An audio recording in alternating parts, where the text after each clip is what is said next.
Are you ready to level up your journey? Welcome to Get On Top, where we dive deep into the riveting tales of self-made entrepreneurs and corporate titans who have scaled the summit of success. Get ready for a roller coaster of insights, inspiration, and a roadmap to elevate both your mindset and your life. This is Get On Top with Morgan Browne. Okay, Aleem. I'm so excited to have you here on Get On Top. Thank you for being here. My pleasure. It's our pleasure to have you here. And I got to tell you, I thought about who would be the best person to talk to about getting on top, and why I started this podcast is because I think a lot of people are always asking me the same questions. They're asking me, how do you kind of get on top of your own business? How do you get on top of your relationships? How do you get on top of your spirituality? And a big part of that was just being a business owner, right? You have to, you feel like you really need to kind of start building each one of those levels and pillars, and sharing the knowledge of people like yourself who has gotten on top was the first thing that kind of resonated with me. Was, okay, who do I really think would be a person that amplifies this whole get on top energy, and who do I have the best chemistry with? And I thought of you. Thank you so much for being here. And I mean, one of the biggest things that people know you for is your business. Tell us a little bit about the journey that got you there. Yeah. Oh my goodness. Do you have 5 hours? I have 15 hours. For you, a million. Well, it's, I guess first and foremost, I should say, I feel super lucky and privileged to be doing what I'm doing. I think, we've been more or less, hard work, but also lucky in a lot of regards. It hasn't been a short process by any means. Kalu, we're going to be turning 20 years next year. It's been 20 years. It's been 20 years. Fantastic. Yeah. So it's been a long time. We've had organic growth. But yeah, kind of the beginnings, I started Kalu Interiors with my business partner, Phyllis Louis. And then we basically took the way we derived the name was our last names. My last name's Kassam. Her last name is Louis. So that's how we came up with Kalu. And the beginning journeys of Kalu was trying to kind of figure out where we fit within the industry, and where we also wanted to see ourselves within the industry as well. So we kind of had our own independent journeys. So in the beginning parts of that, Phyllis went on to a more traditional type style developer and studio, while we still had Kalu kind of on the as our side hustle, I should say. Good side hustle. Yeah. And then I moved away. I actually ended up going to London, Milan, Chicago. I did a lot of post-secondary education at universities and private institutes, again, in London, Milan, and Chicago. I fell in love with Chicago. So I think that also it was a huge contributing factor to just building myself, my brand, and my confidence in what I do. So I stayed there for several years, and I moved back to Vancouver just under 14 years ago, and basically have just been hitting the ground running with Kalu and a lot of other facets that I have going on in my life, I guess. You mentioned with Kalu, finding that design, finding that space for you. Totally. And your business partner, how hard was that? Yeah, I mean, it's always hard in any partnership. I think the reason for our success is that we kind of we collaborated, but we stayed in our own lanes. I think so many times in any business, we try to kind of put a box around that business. And I guess maybe recant what I said earlier about kind of saying, trying to figure out where we fit in. But it was when we realized that we didn't necessarily need to fit in within a certain aspect spectrum of what people might perceive us to be. So we're kind of a unique animal in that sense, where we don't necessarily, people always ask me this question. They say, what's Kalu's aesthetic? Well, in reality, there's not really an aesthetic that we fit into, to be honest with you. First and foremost, Phyllis and I have completely different design aesthetics. Phyllis is more pattern, fun, color, and I'm more kind of like monochromatic, subdued, quiet luxury, etc. So we're right off the bat, we're two completely different design approaches. But the process of our studio and our design projects always remains the same. And it's that collaborative process, listening to our clients, and also focusing heavily on the aspect of not only what It might be the space, the home, the location. We're also heavily invested on the real estate aspect of it because we also want to make smart decisions for our clients too. So there's so many trends out there. Yes. Like, oh my gosh. When I'm out there looking at different properties and also not even properties, styles in general, how do you kind of like what you just said, break that mold on a regular basis? Do you sit there and say like, what's going to be the trend in 10 years? Or is it more of like a holistic approach where you're feeling it out with your clients? Totally. I think trends and trend forecasting is a very difficult thing to do in the sense where obviously trends will circle. But at the end of the day, it's so hard to kind of anticipate those things. So we always start really with the fundamentals. It's the property, it's the client, it's the budget, and it's just approaching design with just a good aesthetic. And when you approach it from a right sense, it's always going to be in style and it's always going to be in trends. So it's in style. Yeah, it'll be in style. Yeah. So we always try to focus with those things first. Okay. And if clients send us like inspo images of certain trends or things that they're really loving, we might perhaps incorporate those things, but we definitely don't start there. Oh, you don't start there whatsoever. You mentioned partnership. Yeah. It is a huge, I'm in a partnership as well. Yeah. I mean, it is something that I think every business owner and every entrepreneur like yourself wonders, should I do this alone, like a sole proprietor, or should I go into partnership? Yeah. What was that decision making for you? Yeah, I guess in the early days, so we met in design school in Vancouver, and I won't age myself, but yeah, that was over 20 years We're ago. there together. We're in the 80s together. It's lots of Botox. But yeah, like we both really aligned with kind of like our vision of where we wanted to be. And without aging Phyllis, we also have that exactly 10 years apart between us as well. Between the two of you. So it was a kind of a weird but perfect dynamic in a way. And so again, we just kind of aligned with our vision, and we knew that our end game was we wanted to basically be, boss babes. Yeah. So we put that, And we you've done it. and we planted that seed early on. And like I said, we've been successful because we handle and manage our own clients and projects, but everything is collaborative within our studio. And that's the way we've made it work.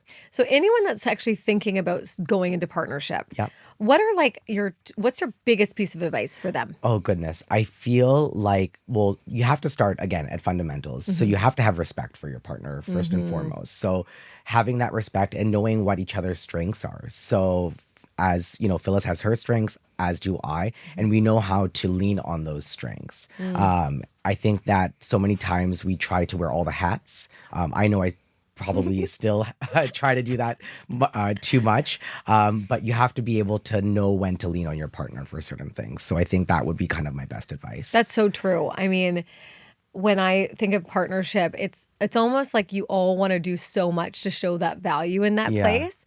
But then once you kind of solidify what your like best advantages on the team or your biggest strength is, you can really like deliver something even more special, right? Totally. So having that partnership and moving into that direction, when you're talking to other business owners, that especially in Vancouver, are you finding that is actually a trend, or is it more individual, like in the design world? Is it firm heavy? Is it? Yeah. In the design world, I would say in our 20 years of being in business, I've seen it go in kind of in pockets and waves.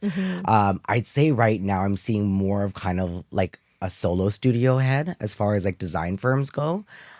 Maybe 5 to 7 years ago, I was seeing a lot more partnerships. Okay.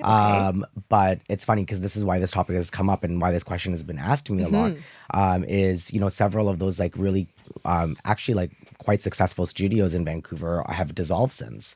And I think it was just kind of too many chefs in a kitchen type of thing. Right. In some regards, and not too many conversations. And not necessary Yeah. with the amount of brain energy that's going to go into it. Totally. I And know. yeah, design projects are hard too, right? Because really it's just like any artistic vision. Typically, it's one person that's spearheading a vision or an aesthetic. And getting two people on the same page of that aesthetic can be obviously quite difficult. It's like two people putting together an outfit, right? Can't do it. Different people. Yeah, so Like different. So I want to bring it back to baby Aleem. Baby you. oh dear. And tell me like where that thought, like, of course, everyone always starts their journeys. And I think I'm also that person of starting that journey of entrepreneurship. Like after you go through some education, some life experience, Yeah. but like, where did you see yourself and those little minute details of you when you were younger that you felt that you could do what you're doing now? Yeah, I mean, my parents were obviously a huge role model for me growing up. And I quickly realized that. I was born and raised in Deep Cove. Awesome. My dad's from East Africa. My mom's from the Philippines. Nice. And they both were immigrants and they came here. And so my brothers and I are first generation. And just seeing them really kind of like kill it. They had corporate and career jobs. But that obviously still inspired me to see how far they were able to come. And again, seeing that kind of side by side, especially in Deep Cove, almost 40 years ago, just that contrast, because I was pretty much grew up with like, wealthy Caucasian families. Yes. And So here did I am I. from immigrant, here I am from immigrant families like you. Yeah. And just seeing that contrast and that in itself was kind of like a little seed starter for me in saying, that anything is definitely possible. But yeah, as far as like figuring out and maneuvering where I wanted to be as an adult and as an entrepreneur, I knew I wanted to be in something creative, but I just didn't know what that was yet at that time. So that could have, for me, it was kind of exploring all kind of facets. It was architecture, it was graphic design, it was fashion. And then interior design, when I kind of stumbled upon it, was kind of like it was kind of like a beautiful and perfect marriage between all of those industries in a way, because you're dealing with, form, shape, textiles.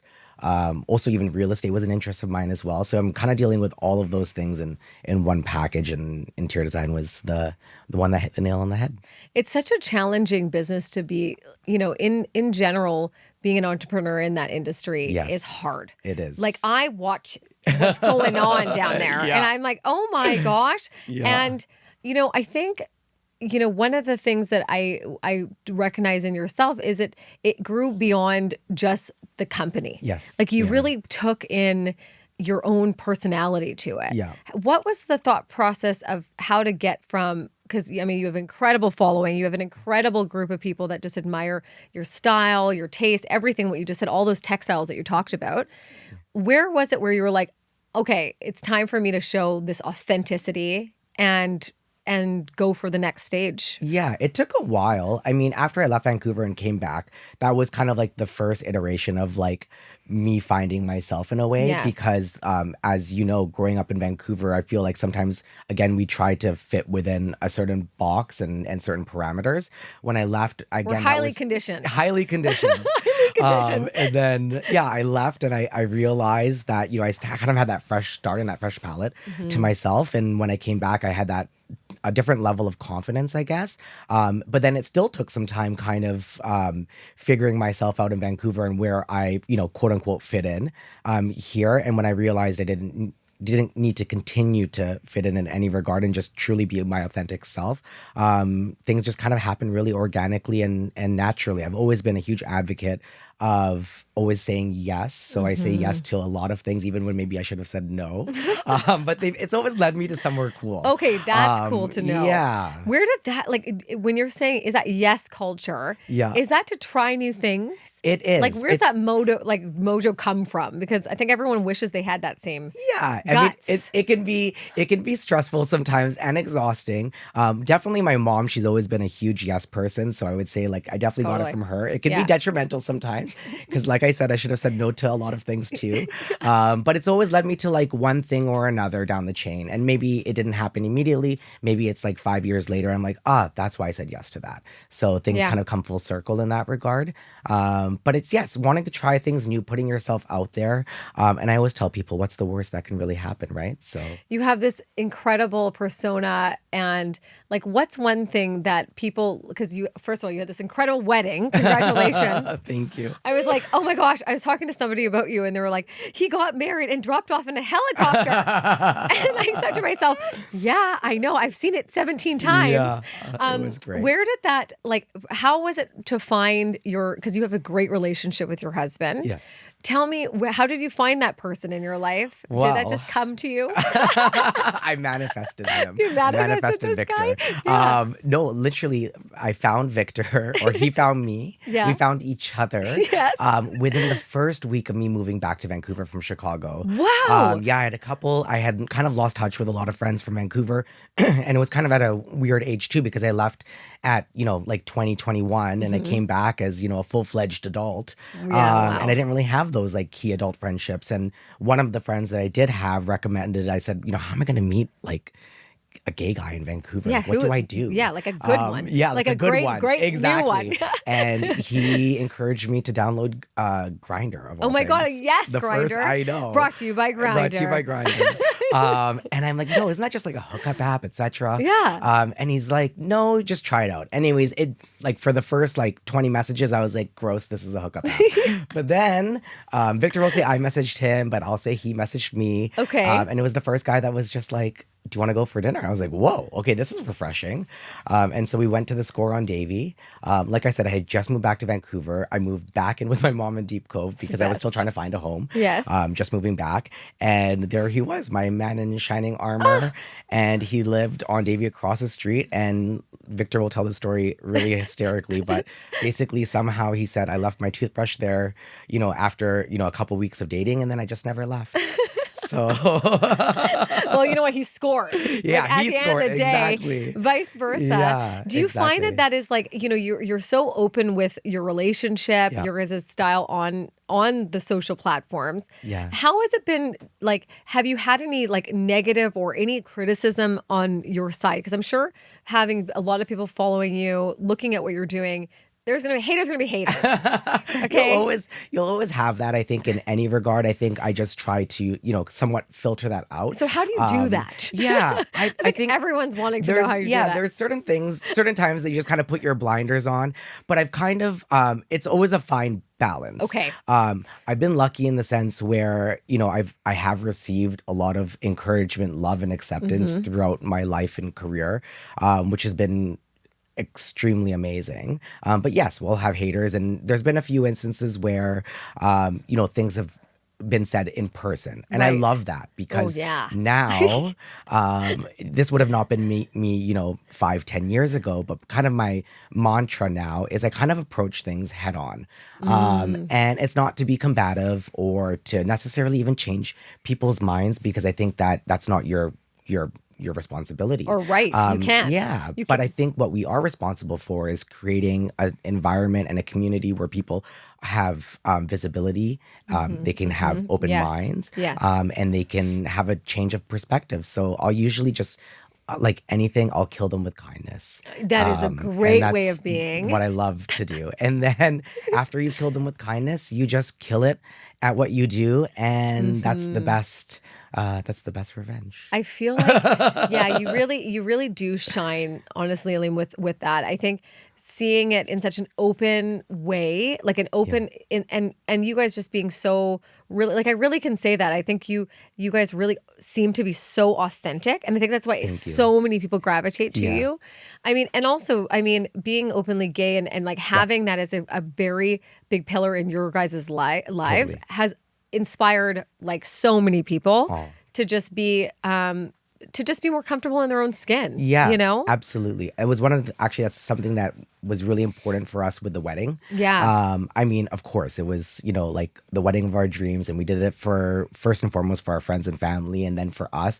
But in a weird, crazy way, the reason why Victor and I privately decided to do what we did was to really kind of amplify the message, create visibility. Yeah. And I said this at my speech at the wedding, and it's to also show people that same-sex, queer people can also really shine in this kind of environment where, you just got open goosebumps. a bridal magazine and you have like your traditional kind of, groom and bride situation. We wanted to turn that on its head. And that's also why with our planning team and with the team around us, I really made a push to ensure that our wedding was also featured, not from a narcissistic aspect, which I think people might even think, but honestly, that was not the reason. It was because we wanted to create that visibility for a gay couple in magazines and, you know, on blogs and online where people might see, again, a more traditional heterosexual couple. So we just wanted to kind of like, you know, with no pun intended, to penetrate that field right sector there of you know, the industry.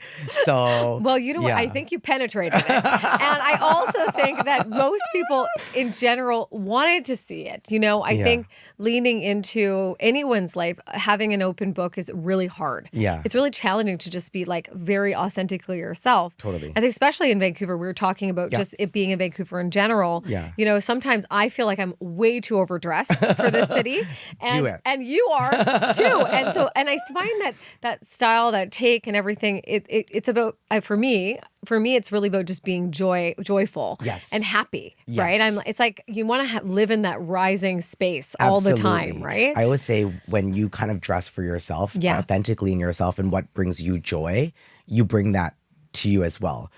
Funny tidbit, before coming here and I was leaving my office, I was on a phone call just outside of my car, and literally something flew and hit the side of my car, and I was like in shock, and I turned around and there was these two women and they threw flowers at me and at the car. What? And they go, "Honey, you're blessed and you look fabulous." Oh my God. And so I was kind of like taken back, and I was like, whoa, what is happening right now? It's like a Wednesday morning, like in the middle of downtown East Side, you know, on railway. And then that's kind of like the perfect example, because you're giving people permission to also share that joy with you too. Do you think that you know, because there's so much social media and so much noise, do you think it's hard for people to step out of that box? I mean, do you see that with your friend, maybe not your friends, but other people? Totally. Yeah. I think it is really difficult in this day and age for, I mean, we all know, for many reasons, and living this kind of like digital lifestyle. For me, I think, you know, personally, what I've done is creating kind of like boundaries in certain aspects. So one of the things, for instance, that, you know, I've started early on with Victor is, you know, if we're away on vacation, for instance, I'm not posting. So people always make fun of me. My friends, for instance, they're like, "Wait, where are you right now?" They never know where I am, because I'm like posting, you know, a month later, we're in Croatia or wherever. And I always joke too. I'm like, well, this is why Kim Kardashian had her diamonds stolen. That's right, because you don't know where it is going. I knew exactly where she was. I'm the same way. I actually post like after the weekends. Or after because you want to be. I want to be in there. The moment, I want to be in the present moment. Exactly. So I think that's super, super important. But yeah, one of the conversations I'm actually having with a lot of my clients right now that have children is I'm kind of getting the secondary information through them and seeing their children in this environment, digital environment that they're living in. And it really makes me appreciate my childhood. And just like when we used to just like, I don't know, our parents told us, go entertain yourselves. So we, I don't know, go to the forest, go down to the beach. We were just talking about this. Yeah, we would like have real conversations. Yeah, you know, it's weird because I have two kids and I'm like, they're all in these camps. And I was just telling our podfather that I was like, I don't think I went to camps growing up. I think I just hung out in the forest and just like kind of had to be there with all the neighborhood kids. Totally. Right? Totally. But it is something where it's like, it's kind of taking a hold of you, right? Is. How are you getting inspired these days? Like, what is the thing that's inspiring you? I would say like travel has always been my first like form of inspiration. Just seeing like a different culture, a different geography, different architecture, wherever that might be in the world. I think that's always like a great way to, you know, take in new inspiration. Fashion is obviously a huge one for me. I've always been involved in that world and just being inspired by textures, colors, patterns, and what other designers are doing. So it's kind of, those are the two big elements that I would say. There's so many people that want to leap into your business and leap in like in a big way. And I think generational, I feel like the generation behind us, I don't know, feels like they have to just go from 0 to 100 really fast. And I mean, what would you tell like that person that's listening right now how to get on top, but like really the truth behind that. Yeah. Yeah. I think, again, everyone always feels, and actually I feel like this is generational too, is that there's this magic wand that you could be a success overnight. And we do see instances of that, We do. unfortunately, Yeah. and fortunately for those people, like an overnight TikTok star or whatever that might be, right? 4 million hits and now they're, a celebrity or whatnot. But I think that for something sustainable long term, it's about creating foundation. And that's what I took as, I guess, the premise in myself and also in our business was creating those true, genuine relationships. But it's also being involved. Another piece of advice is be involved in your community. Oh my God, that's so great. I think we have, this narcissistic culture where we want to be successful. We want to make millions. We want to have the beautiful house. We want to be on top of our industry, but we leave our community behind. Yes. In so many regards. So get involved, volunteer for something, an organization that resonates with you.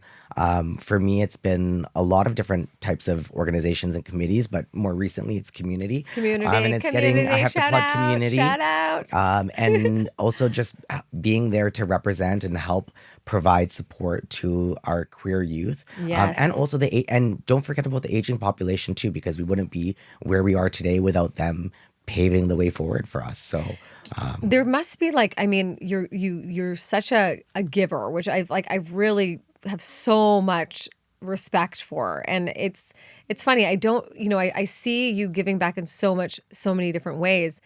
Do you feel like that is something that, like, what would you say your foundation that you brought back onto? That's obviously one big pillar for you. Yeah. What are the other 2 or 3 foundations that people have to think of? Yeah, for sure. I'd say like community's one. I would also say another one that I've always been a huge advocate for is give but don't expect to receive. Love. Yes. Because when you lead with that, it does end up coming back to you in so many regards, or maybe it doesn't. So, for instance, if there's a great community-based event or whatever it might be that's giving back in a charitable or positive way to the community, I'll do a bunch of Instagram posts or anything that I can do to help amplify their message, to help, again, just help build their community. The community. Yeah.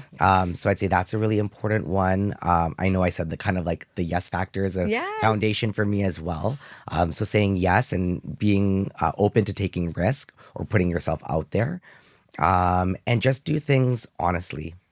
And I think we forget that sometimes. It's like street smarts, right? Like street smarts. Yeah. It's a 90s, 80s thing, okay? Exactly.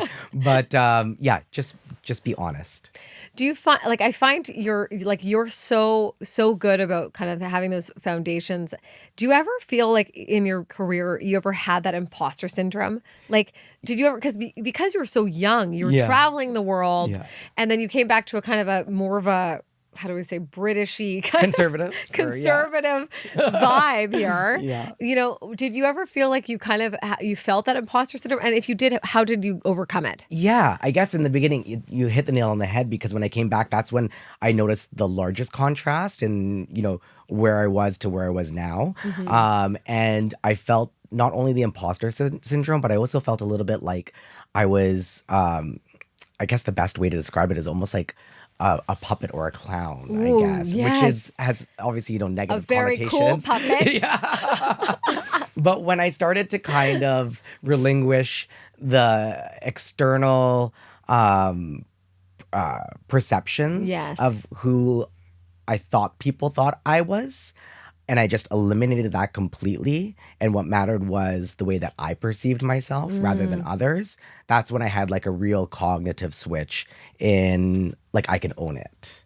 And it wasn't for everyone else. It was for me now. So that is like such a true fact. I mean, I think, a business owner, I'm a major listener of podcasts, major book reader. Yeah. And for me, one of the key things that I keep on seeing is just like, you can't be a great business owner unless you really have done the foundational work on yourself. Totally. What did you do like to get to that place? Yeah. Where you feel like that was really well, like you feel like you felt really good about being in that space. Like, I think a lot of people these days, like in general, it starts with them and they don't want to go there. They're afraid. It's the hardest work. It's the hardest work. It is honestly the hardest work. It's easier to think that your approval or what you need is external, and you can have it's tangible. You can have a conversation with someone and kind of work through that. But when it's about yourself, that's the hard work that people don't necessarily want to do, and unpacking that and trying to slowly build your confidence. So for me personally, it was a lot of things. It was about kind of like reintroducing me to me. Oh, wow. Yes. And that didn't take a short time by any means. You know, it took years, and it's still, I feel like it's always a work in progress, but it's giving back to yourself in lots of regards. It's being healthy, it's being active. I see a counselor, it's therapy. Yes. It's about just making those types of decisions that can help benefit you and for you to feel good in your own skin. What does a day in your life look like? I want to know. So you wake up. We were just talking about this, about your kind of routine. Yeah. You actually switch from fall to seasons. I do. So tell me what like a typical day, because I think, you know, like we have something like the day of this, and but what does it look like? Like how does it, like, I mean, a quick kiss to Vic? Like what is it? I wish it, it started with me waking up to like two muscular men fanning me with a Pam fawn, pouring me, like Cristal, and then going in the back of a Rolls Royce to client appointments all day long, and then ending with my feet up, with fur slippers and watching The Real Housewives. But oh my God, what a glorious day. That's so far from the truth. And I guess this is also one of those things where I think we see things online and it's not necessarily reflective of reality. I think I am, like you said, Victor and I are both a very like genuine. What you see is what you get. Yeah, definitely. But still, of course, you're looking at glossy images on Instagram, and it's not always. People are like, "Oh, do you work?" Like my work ethic is my God, is insane. I would never say that to you. You could ask my staff that I have never taken. I don't remember the last day. You can ask Phyllis, my business partner, that I've taken a sick day. Oh my gosh, it's probably been over 10 years ago that I did not real? go into the office unless I'm away. Yes. Out of town. I'm in the office Monday through Friday, and sometimes on weekends. That's and right. I'm not there all day because I'm running around to meetings, etc. Because you also have to create an example not only for your team but also for yourself and your clients. Right. Yes. So I'm a huge advocate of number one, showing up. So sorry, I kind of went on a tangent. I love you for but this. Yeah. Because people need to hear it. Okay. But it is really showing up. Yeah, it's being there. It's being right? there. When you make a promise, I don't care if it's someone that's important to you or an acquaintance. If someone's asked me to a coffee, I show up for the coffee. You're there. I make things work, or I'll reschedule if I really need to, but I show up. But yeah, like a regular day, there is no regular days. I want to know your regular day. They do change. But yeah, in the summer, like I mentioned, because our days start earlier, it's brighter, and the weather's so beautiful. I usually start with a 10K run in the mornings or Barry's class with Victor. So that's usually what I do in my mornings. And then I'll usually try to schedule meetings, like client meetings, site visits, do that first. When you're right in Bushy exactly. I do that first before studio time. Okay. So I usually don't roll into the studio until like on an average day, like 11. Oh, good. Yeah. So that way I can get my site meetings, my client meetings out of the way. Coffee then I in go hand, you're good. Exactly. Go into the studio. Then I'm usually there off and on until like 4 to 6 o'clock. Okay, great. And that's when I'm having like proper time in the studio with the team, pulling together project finishes, obviously tons of computer work. And it's so funny how people always, think too, like when it comes to design, when you're a business owner, like so much of my life is actually now just managing people. Other people. So, and like doing the design, I don't want, I don't want my, don't hate me clients. But they do, a lot of the they times implement I'm not, it. Yeah, like I'm not the one, pulling everything together anymore. But obviously I'm overseeing everything and coming up with those initial ideas when possible. But yeah, it's managing people. It's doing the nitty gritty, shitty stuff. Excuse my language, but it's the finance stuff. It's the legal stuff. It's the reading the documents. Reading documents. Yes. All even the grunt work, like returning stuff to a store, bringing something to a site. There's another thing too, and I can't remember. I feel like there's been a couple prolific business people that have said this, but nothing is below my pay grade. Nothing. That's you a have snap. to you That's have a snap to you have to part. drop your ego. Yes. not kidding you. I sometimes, the cleaners come in, once a week or whatnot. If the toilet's dirty, I'm cleaning the toilet. I am there with you. Yeah. I am cleaning that toilet. I'm cleaning the toilet. I am. And you know what? Someone told me, my coach a long time, not my coach, but my mentor. Yeah. He told me a long time ago, I was cleaning like our office space and I was putting it into place and I was putting all the books in the right place. And he goes, that is a founder. Yeah. And he goes, no one is going to do it like you do it. Exactly. So you're right. You got to get down into it. You got to get down into it. Yes. I mean, obviously, needless to say, it's also important to know when to delegate, but you also got to get shit done. And sometimes you got to clean the shit too. You got to clean it. You're managing. So tell me about the managing of people, because it's so fascinating. I think people think, that your day is just so, it is so methodic with what you have to do to keep it going and growing. Totally. Right? Do you have to do the things at the bottom to make sure that you're consistently rising to the top, right? Exactly. And so how is it managing people? And is it like, do you do what everyone else does? Like hire slow, fire fast? Or are you like more about finding that person, molding them, building them up, growing them? Totally. If you kind of look at us historically, we definitely do not have by any means a high turnover. Our staff has been with us 3, 4, 5, 6, 7 years. Wow. So it's about kind of methodically building that relationship and wanting our team to also grow with us.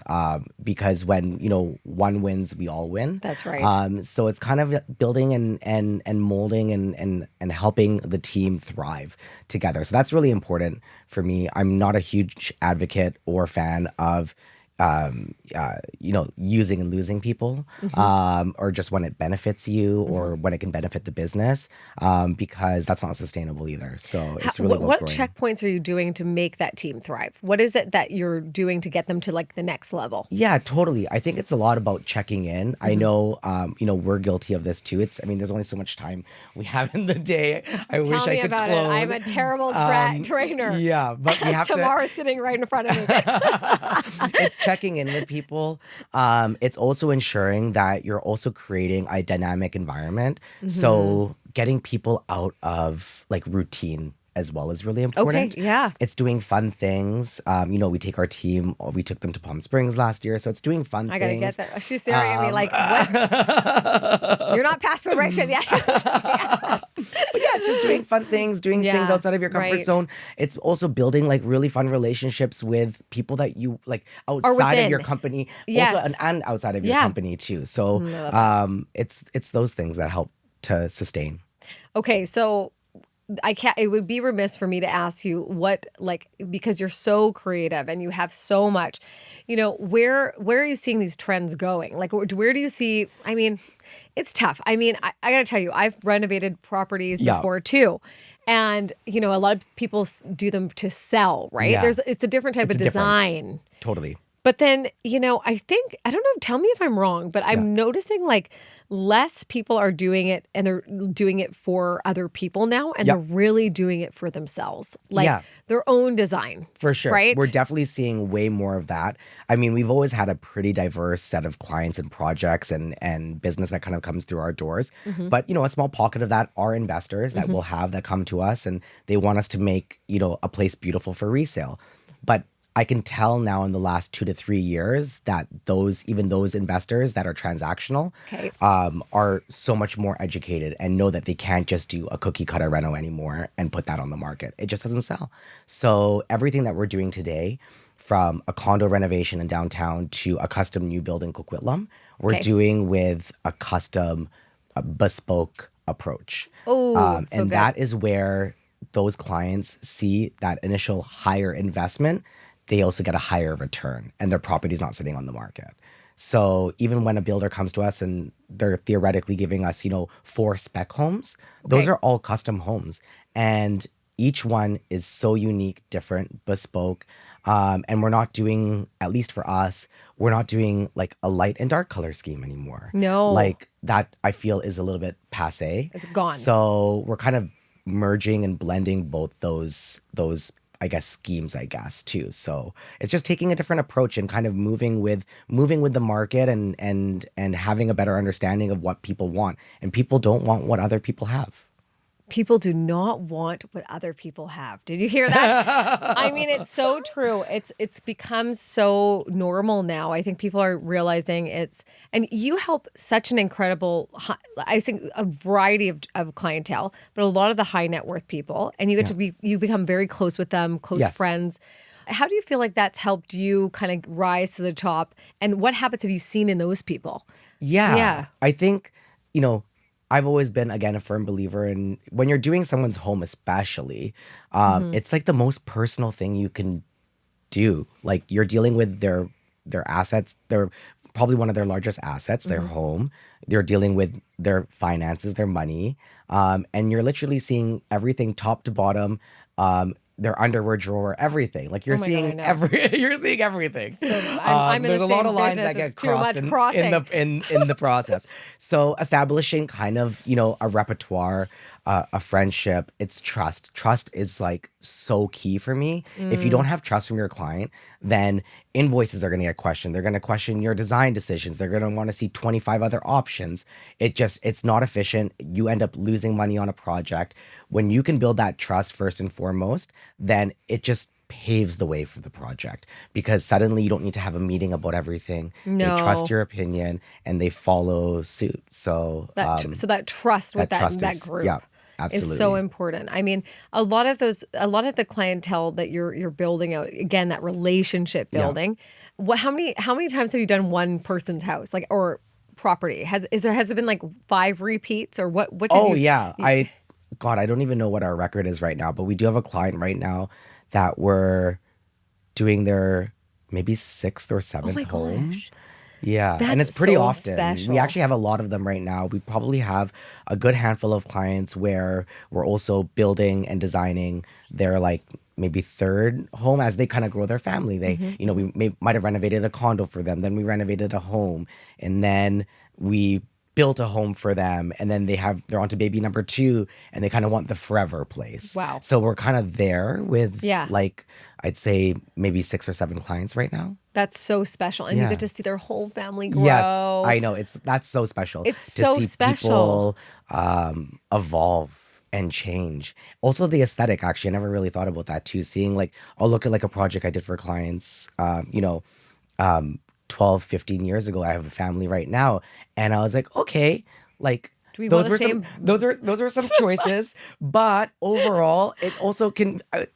I've had a confidence booster for sure, because time tells everything. And there's been some where I'm like, you know what? Damn, that still looks good. Hey, yes. Yes. It's interesting. Like, I feel like I walk into so many homes, and for me, I love when you go into a house and you feel like you're walking into someone's soul. Yes. And so like myself, I'm like you. Yeah. Well, like travel is a big part of my life. Yeah. Like if I'm not seeing something new, I'm not being inspired. Yeah. And walking into that space, like I'm like, I really want to come home to something that looks like me and feels like me. Yep. And I think only at that point you feel comfortable in that space. True. Right? Because you're kind of in this like comfort zone. A lot of people ask me, like, what should we do to our house that's going to get us top dollar and top everything? And I think it really comes down to just like how you're well, yeah, there's obviously, of course, good design. Yeah. Yeah. But like, what's one trend, like what's one thing that you're seeing, or one company or lighting, or are you seeing more of? I think I'm seeing a lot of people finally getting into art, like getting into that place of like, oh, that's me. It looks like me. I'm going to start building my art into my spaces. Absolutely. I've definitely seen that, right? Which has been huge. Yeah. And Vancouver's a tricky one too, right? Because I feel like when it comes to making a bold statement, especially with art, and especially if you're going to curate a collection and like the financial investment behind that too, it's about education. It is. So I've definitely noticed a lot more of our clients being open to collecting and wanting to collect, which is really cool, actually. It does create a different canvas, no pun intended, for this space. And people do get to see kind of like into your solo identity. And I think that whether someone actually resonates, likes, or dislikes the art that you might have on your walls, what will never change is it shows a level of personality. Oh, yeah. And I think that's what people can appreciate. Do you feel like you're having such an incredible momentum? Like I'm seeing that. It's coming out in your business, you and your business partner. I mean, I believe in partnership. I think it's one of the best things to keep everyone in in the right place and happy. I think Yeah. that's one of the best Balance. things about partnership. Yeah. It's like, oh, we can like do this together and have Yeah. fun Totally. and celebrate together. Exactly. How do you build that momentum and how do you keep it going? Ooh, the keeping it going part can be a little bit daunting and exhausting, but it's about kind of, I'd say, I mean, I know this is like such a generic response in saying balance, but of course balance is super key. But for me, what I do is I kind of give myself a task weekly before that week starts, Right. and like what I want to accomplish that week. Because I know that I can't accomplish everything, but there might be one key thing that I want to do that week. Like your rock that you need to get to. Exactly. And so, I mean, I'll obviously do a million other things around that one key factor, or like mundane business activities or things that I need to get, that need to actually get done, or financial aspects. But that one key element in that one task I give to myself, I know is always achievable because I've given myself just one thing to get done that week. And it might be something for a client project where I'm like, okay, we need to get, you know, the design scheme nailed in this week and we're going to do it this week. Or it might be, I need to organize a community-based event and that's what I'm going to get done this week on the side. Or it's, I need to do some content this week. I need to shoot, keep that kind of machine going. So I just give myself that one task weekly, and that way we don't overwhelm ourselves. I think you're right. I think just having that one piece. Yeah. And that is why you are who you are, Aleem. I'm so, in so awe. That's why you've gotten top. Thank you for taking the time with me today. I wish it was not going to cut short so fast. But before you go, I have a thing where I'm going to ask you 5 questions. Okay. And you're going to just answer them quick and easy. Quick and easy. Fire round. Fire round. But they're not, they're more like, you know, how do we get on top? Okay. So the first question is, how do you ground yourself? Ooh. How do you ground yourself? And this is where I'm going to drink this. Yeah. Oh my God. I might need to have a You know, sip of and like this too. is like a, Oh my goodness. this is like a very good. I will say, and I don't know if this is answering the question appropriately or correctly. No, there's no wrong answers. Never any No wrong wrong answers. answer.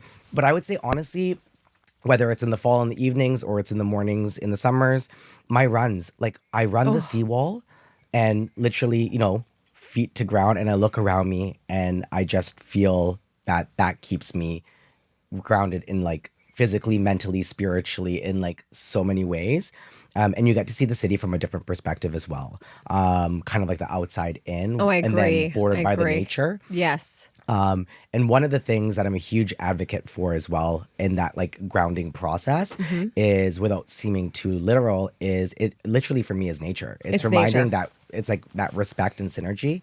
So that is my grounding moment. So to get on top, you have to be your feet in the ground. Your You feet have in to the be ground. right in the Yeah, forest. right in the forest. It's so true. My dad used to say to me, and he still says to me, the problem with Vancouver is that people have to actually look up. Like Yeah. instead of looking down at Yes. everything or looking just kind of surrounded, but look up at all what you have, right? Absolutely. So Absolutely. I love that answer. Yeah. My next question is, how do you celebrate? How do you celebrate? Goodness, I always life is on, and I know this is obviously a popular saying, but obviously life is too short. So always find time to celebrate. I also say you can't take your money to the grave, so like spend it, enjoy it.